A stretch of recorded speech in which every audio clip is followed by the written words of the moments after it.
Digelar di Anjungan Pantai Losari, Makassar, berbagai kegiatan digelar dalam rangka memperingati hari ulang tahun ke-354 Sulawesi Selatan.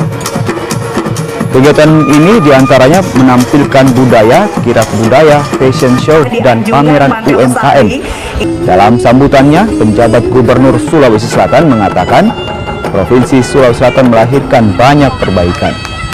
Penyediaan fasilitas hingga perawatan alam hayati yang terbilang kaya harus terus ditingkatkan. 4 suku besar di Sulawesi Selatan memiliki falsafah hidup yang juga merujuk pada persatuan dan kebersamaan untuk saling menjaga sesama manusia maupun manusia dengan alam. Bahwa pemerintahan daerah adalah gubernur bersama dengan DPRD, sehingga daerah ini akan bisa membangun menderak maju apabila DPRD Selatan, DPRD Provinsi Selatan bersama gubernur dan perangkat daerah satu kesatuan tidak terpisahkan, dan sudah kami perlihatkan beberapa waktu terakhir ini semua lancar.